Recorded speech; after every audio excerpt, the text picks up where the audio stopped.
Šiandieną toliau kviečiu Jūs melstis su Jono Evangelijos 6 skyriaus nuo 35 iki 40 eilutės. Dabar aš Jums ir perskaitysiu. Jėzus atsakė: Aš esu gyvybės duona. Kas ateina pas mane, niekuomet nebelgs, ir kas tiki mane, niekuomet nebetrokš. O aš jau esu jums sakęs, jūs mane regėjote, bet netikite. Visi, kuriuos man duoda tėvas, ateis pas mane, ir ateinančio pas mane aš neatstumsiu, nes aš nužengiau iš dangaus vykdyti ne savo valios, bet valios to, kuris mane siuntė. O mano siuntėjo valia reikalauja, kad nepražudyčiau nė vieno, kuriuos jis man pavedė, bet kad prikelčiau juos paskutinėje dieną. Tokia mano tėvo valia, kad kiekvienas, kuris regi sūnų ir tiki jį, turėtų amžinąjį gyvenimą. Todėl aš jį prikelsiu paskutinėje dieną.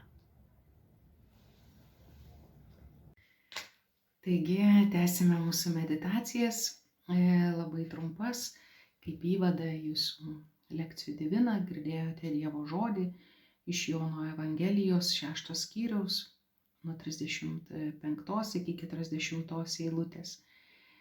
Taigi, ir mes čia matom, kad minia girdėjo Jėzaus žodžius, bet net pažino jame Dievo sūnaus, nužengusio iš dangaus kaip mana dykumoje. Ar ne? Ir iš tikrųjų, ką mes matom? Matom, kad bažnyčia, ankstyvoji bažnyčia suvokė šį konfliktą, kuris vyko tarp sinagogos lankytojų ir jo paties. Taigi, iš tikrųjų, evangelistas per šią ištrauką parodo ir išreiškia, kad jo gilus ryšys su mokytoju, pabrėžiantis, kad Dievo planas yra įgyvendinamas per priėmimą, kurį kiekvienas tikintysis skiria Jėzui. Taigi jis prisiėmė žmogišką kūną, kad vykdytų ne savo valią, bet valią to, kuris jį siuntė. Taigi ir Dievo planas yra išganymo planas. Ir tėvas, patikėdamas jį sūnui, skelbė, kad žmonės išgelbėjami Jėzuje Kristuje. Niekas neišsigelbėja pats vienas ir pats savaime. Ir tuos, kuriuos tėvas patikėjo sūnui, jis nori, kad jis prikeltų juos paskutinę dieną, ką ir byloja mums 39 eilutė. Taigi, posakis, kuris yra būdingas evangelistui Jonui, tai yra paskutinė diena, puolab, kad yra ir Apokalipsės knyga, Jono Evangelijoje turi tikslę reikšmę. Tai diena, kai pasibaigs žmogaus kūrinyje ir bus įvykdyta Jėzaus sūnaus galutinės pergalės prieš mirtį diena. Taigi tada kiekvienas galės paragauti dvasios vandens, kuris bus duotas žmonijai. Taigi tą dieną Jėzus per prisikėlimą užbaigs savo misiją ir suteiks galutinį gyvenimą, kurio pradžia yra čia tikėjime, o išsipildymas prisikėlime laikų pabaigoje. Taigi ir tie, kurie tiki Jėzų, Dievo sūnų, nepatirs mirties, bet džiaugsis nemirtingu gyvenimu. Taigi Jėzus kvietė žydus tikėti, o jie ieškojo ženklų, kad įtikėtų.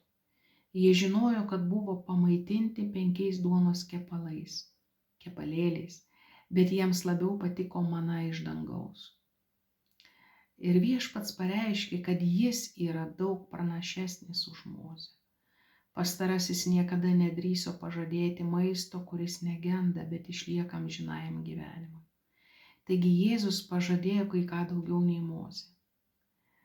Mozė pamaitina kūną čia žemėje, bet Jėzus žada maistą, kuris negenda. Taigi ir ta tikroji duona, kuri negenda, suteikia pasauliui gyvybę. Mana buvo šio maisto simbolis, o visi tie dalykai, sako viešpats žydams, buvo ženklai nurodantis į jį patį. Taigi, jūs prisirišote prie ženklų, kurie nurodė į mane, ir atmetate mane, kurį tie ženklai pranašavo. Taigi ne Mozė davė duonos iš dangaus, bet Dievas ją duoda. Bet kokia duona? Kokia mana? Taigi, juk Dievo duona yra tas, kuris nužengia iš dangaus ir duoda pasauliui gyvybę. Ir mes esame kviečiami.